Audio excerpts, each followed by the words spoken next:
Kira, girlfriend mo? Bakit? May problema ba doon? Pero bakit siya? Hindi mo man lang ba naisip, nasa kanya yung puso ni Angeline? Puso ng ex mo, Prince. Tapos ginirlfriend mo? Okay ka lang? Vanessa, wala akong pakialam doon. At mas lalo nang wala akong pakialam. Kaya kung pwede, tigilan mo na kami. Tara na.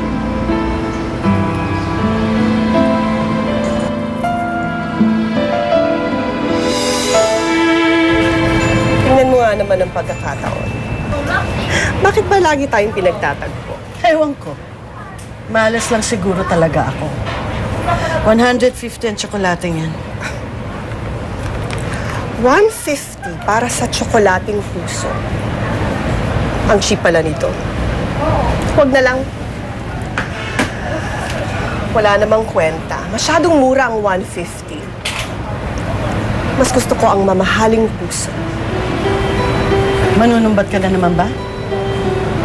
Ipapamukha mo na naman ba sa akin kung gaano kamahal ang mga ginastos mo? Ipapamukha mo ba sa akin kung gaano ako kahirap at kung gaano kakayaman? Ano ba, Roxanne?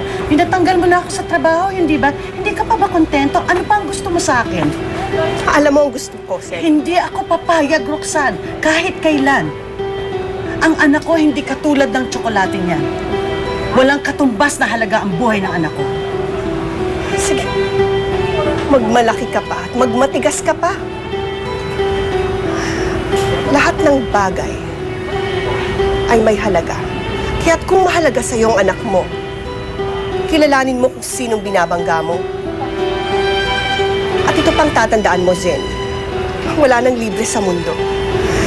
Kaya't hindi ako titigil ng kakasingil sa'yo sa lahat ng mga bagay na binigay ko sa'yo.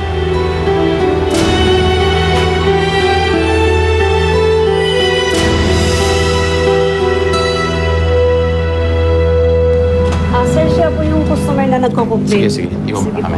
Pasensya na po, ma'am, at medyo busy po sa bodega. Ano po may paglilingkod ko sa inyo, ma'am? Ako si Roxanne sa Avedra. Popoy Lim po. Ano po bang problema, ma'am? May problema ako sa isa sa mga empleyado ninyo at magpa-file ako ng complaint. Huwag mo na intindihin yun si Vanessa. Malamang nagulat lang yun. Kasi nakita tayo magkasama. Pero, parang galit siya sa akin eh. Wala naman siyang dapat ikagalit eh. Bakit? Masama bang maging girlfriend kita? Eh, ako yung pumalit sa kapatid niya. Sa kapatid niya. Pero hindi sa kanya. Wala na siyang pakialam doon. Isa pa. Wala naman akong pakialam sa opinion ng ibang tao. Ang mahalaga sa akin ngayon, ang makita ka at makasama ka. Yun lang. At wala nang iba. Prince, yun lang din naman ang gusto ko eh. Yun lang.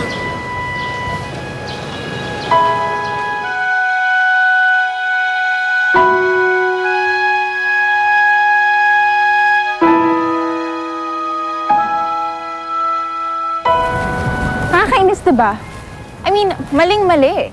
Bakit of all people, si Lyra pa yung magiging girlfriend niya? Ay nako, hindi ka pa ba nagtataka?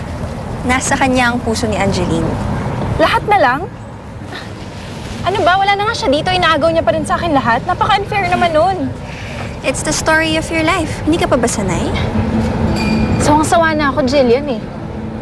Alam mo yun, ayoko na magbigay. Ayoko na magpasensya. Nabubwisit na ako eh.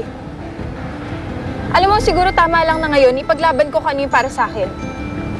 This time, I'm gonna get what's for me.